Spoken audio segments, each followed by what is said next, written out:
Super Rugby Dream Team for round number 6. Possibly the hardest one ever, man. There's so many guys. I've listed 3, 4, 5, 6, 7, 8, 9, 10, 11, 12.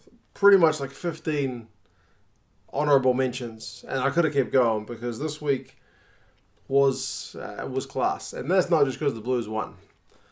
I've not put the Blues, Canes, ref in the Dream Team. Just players. But yeah, man, very tough choices. Hard to justify some over other guys, but I've got my reasons. You guys will have the guys you thought did well this weekend. But yeah, as always, check out my guys, and then you can let me know yours in the comments below. So starting with some props. I have gone with the Blues guy. Offer Tu'ungafasi from the Blues. The scrums were pretty even in that game. I don't think either side really got dominance. From memory, I think at least each side conceded 1 penalty, but the majority of them were pretty even. He had 6 runs, 4 meters, and beat a defender, but that's not really what won the Blues the game. I know the refereeing calls were a deciding factor as well. I mean, I'm not saying the ref was all that biased because some of the discipline from the Canes was pretty poor. But the defensive effort from the Blues early in that game, I think, is what set them on the right foot. They were under the pump but managed to hold out 12 from 12 tackles, apart from the lame try. 12 from 12 from the big man is a top shift. Taniela Tupou, I think he's the only guy I've picked from a losing team. His effort against the Crusaders was not one built on defense, but built on what he kind of was initially made famous for. He had a try from 12 runs. He had 42 run meters, which is kind of good for a centre, let alone a guy with number 3 on his back. 2 clean breaks. What is he doing getting clean breaks? 3 defenders beaten. 2 offloads. 7 from 9 tackles. And a 1 penalty conceded. I guess it's not too bad for him because his penalty count's usually pretty high. Did I mention he scored a try? He scored a try. He was, he tends to play like 70, 80 minutes with the Reds anyway, but yeah, he put in a pretty big shift and an unfortunate effort for them, which proved too short. Against this guy's team, Cody Taylor. He had a pretty good shift. 5 runs, 32 meters is again pretty disgraceful for a guy in the front row to be racking up that many run meters.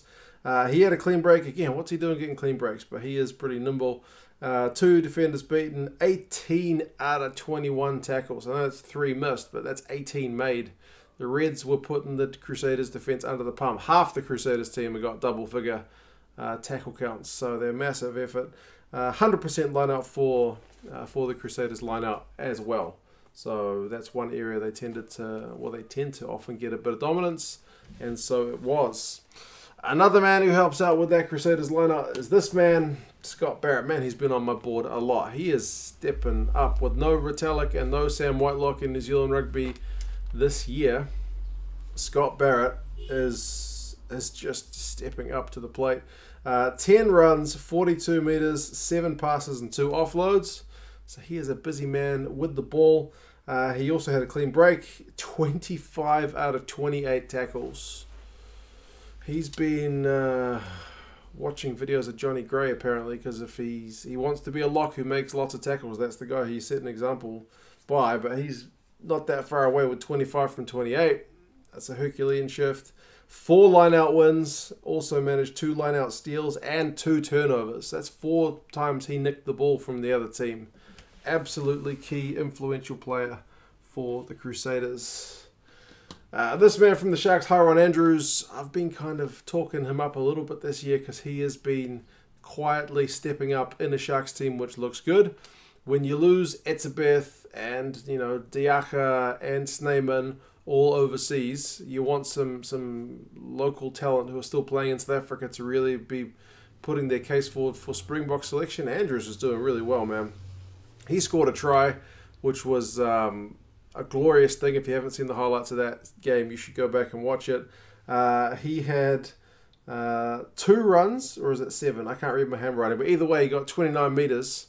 That's a good return either way for a lock. He had a clean break, which would have been his try. Beat a defender. 1 from 1 tackle is not that much in the work rate, but apparently ball in hand is his thing this week. And 2 line-out wins. So generally, if he's not making the tackles, he's helping clean out. So he is a busy boy. And yeah, like I said, really stepping up this season, which is pleasing to see. Loose forwards, this guy's been on the board a little bit as well. Lachlan Boshier, he's becoming the new turnover guy, isn't he? I mean, you've already got Sam Cane in that team, but you've got Lachlan Boshier putting his effort in there as well. He scored a try, had 6 runs for 11 metres, 4 passes, 12 out of 13 tackles, and made 2 turnovers. So that Waratahs squad got a bit of a demolition in the second half, and he is such a key part of that Chiefs team, man. It's so great to see him fit and playing the way he's playing. This man from the Blues, Akira Iwane, sure enough, he got a try, which is, I guess, a good thing, him putting his hand up to saying, hey, boss, why haven't you been selecting me in recent weeks? But if you look at his stats, it wasn't kind of that blockbusting performance you're used to seeing from him in terms of having tons of run meters and defenders beaten. He had 9 runs, 16 meters, which is solid, if not spectacular, 2 clean breaks and a defender beaten. For him, 1 defender beaten is pretty slim pickings. But I think the main pleasing thing about that is he made 13 out of 13 tackles, and he always gets criticised for his work rate. And I've had him in my dream teams before where he's made 50 run meters and beat 7 defenders, but he's made like 2 tackles. So for him to be, I guess, listening to some of the criticism, and maybe, I mean, he was kind of forced to by that game situation with the Canes putting so much pressure on. But yeah, either way, it's pleasing to see. And probably, would he be my man of the weekend? One of them, man. This guy, Valtini. What's his first name? Is it Rob? Escapes me. From the Brumbies, he's fit and not injured. This is the longest stretch I've seen him not be injured. He's had such injury woes, but he is fit and looking really the business. I mean, this guy was everywhere against the Sunwolves. I've put the Brumbies kit on because there's not a lot of Brumbies on the board. There probably should be. Maybe part of my mind was like, I played the Sunwolves. I was a bit generous to, who was the previous team that played the Sunwolves? You know what I mean? But anyway, the Brumbies were good, and Valtini was probably their best player. Had a try, had 2 try assists for a loose forward. 10 runs, 74 metres. He had 3 clean breaks, 3 defenders beaten, 3 passes, 6 out of 8 tackles, I guess is the only bit that's not that exceptional. Also got a turnover. He was everywhere. Like literally, even the ones he didn't get try assists, he was somewhere setting up the try. The pass before the pass that got the try assist kind of thing. Yeah, great shift. Scrum half into the back, so going with Brad Weber from the Chiefs. He got 2 tries, really turned the course of that game as well. Waratahs are ahead in that game if you didn't watch it by like a point at halftime. Second half comes around, Weber scores 2 tries, good supporting line and a good sniping run.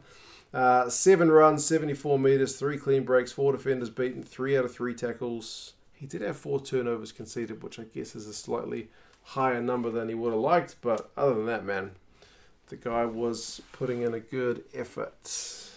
Next, number 10, I'm going with Kieran Bosch. If you're speaking about guys who may be putting their hands up for some Springbok selection, potentially, especially with a couple of top-line 10s in South Africa having gone overseas in terms of Pollard and, to a lesser degree, Rob de Brea.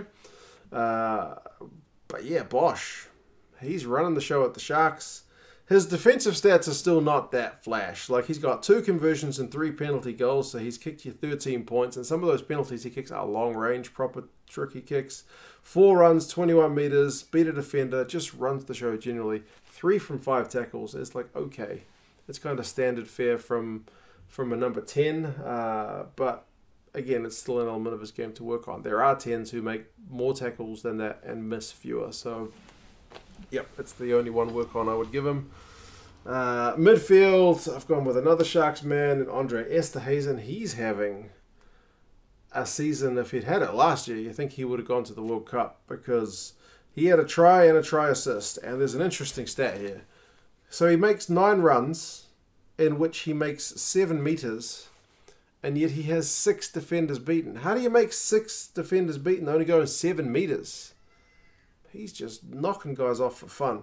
5 passes, 9 out of 10 tackles, and also managed 2 turnovers. He is kind of a colossus at the moment for the Sharks. Him and just, I can't stop singing their praises. They are such a great midfield combo, so very pleasing to see him playing so well. Another guy in the midfield, I've gone with Anton Leonard-Brown from the Chiefs. The Chiefs have done pretty well in this team, to be honest. A try and a try assist, which is kind of standard fare from him. He had 11 runs for 27 metres, which for him is maybe even a bit low. 2 clean breaks, beat a defender, 2 offloads, 10 passes. 10 passes. He is busy. Like, he's such a good playmaker. You can put him at first receiver, and he's going to distribute really well. It's one of the great things about that Chiefs team. So many good distributors, and 9 from 10 tackles, so also defensively very sound. Outside backs are such a tough one. I have gone with 3 wingers. I haven't picked a fullback this week, so I've gone with Sean Stevenson from the Chiefs. Like I said, the Chiefs did pretty well out of me in this team. A try and a try assist. He was electric, man. I kind of naturally took a bit of a dislike to this guy because he's toned it down a bit, silly like pistol shooting, like try celebrations. Like, he's the shooter. Like, cool, man. Shooter McGavin in that Adam Sandler movie was a bit of a knob. So, yeah. Anyway, a try and a try assist. 10 runs, 82 metres, 3 clean breaks, 4 defenders beaten, 3 passes, and offload, 6 from 6 tackles. I cannot deny he was in scintillating form. Excellent, excellent effort from him. I hope he keeps it up. He'll win me over. Next, I finally get a Rebels guy on here. They've been pretty hard done by as well. Andrew Callaway from the Rebels. He, maybe with Valtini, are my 2 kind of players of the week, but I've been pretty hard on their teams. He had 2 tries and a try assist. He is quietly, in the last couple of weeks, been just dominating, which is surprising because he doesn't seem like he's doing that much when he's doing it. But man, 2 tries, a try assist, 4 runs for 71 metres. That's such a good return. Only made 4 runs and he got that many metres. 3 clean breaks, 4 runs, 3 clean breaks. Like, honestly, what a stat. 3 defenders beaten, 4 passes, an offload, and 4 from 4 tackles. Stellar, stellar stuff. And lastly, you know I wasn't going to leave him out. I've maybe been a bit tough on their team as well after a big first win. Roscoe Speckman from the Bulls, a hat-trick of tries, 10 runs, 110 metres, 4 defenders beaten, 5 clean breaks, 4 defenders beaten, 2 offloads, 6 passes. 6 passes for a winger is a good shift as well, and 2 out of 3 tackles. He was, all right, so on fire. So, yeah, those are my 15 guys for round 6. For the honourable mentions, Bridge for the Crusaders was very good. I don't know if he can beat any of those 3 guys out. Liam Wright for the Reds. He made a ton of tackles. So Cooler for the Chiefs, as if I need another Chief on the board. He was dominating. I've also got Fussy from the Sharks. He was dangerous. Didn't quite connect with some of his last kind of passes. That's one area of his game to maybe work on because he makes the chance, but they don't convert. Even Ma'afu for the Sunwolves was good. Kurandrani from the Brumbies. Lamb from the Hurricanes. Manus Skurman from the Lions. He had like 4 turnovers or 3. He was in a losing effort. Good shift. Frizzell from the Highlanders. Billy Meeks from the Rebels. He's looking class. Tukulet from the Hawaris actually had a really good game. And again, I can't make it with that back 3. Andy was in a losing team, so he's less likely to. Hendricks for the Bulls. Yeah. So that's it, man. Dream team for the round. You guys let me know your thoughts. Drop the video a like if you agree. If you disagree, still drop it a like. I appreciate it. Patreon, somewhere around there. Appreciate that too. But yeah, cheers guys. Talk to you again soon. Bye-bye.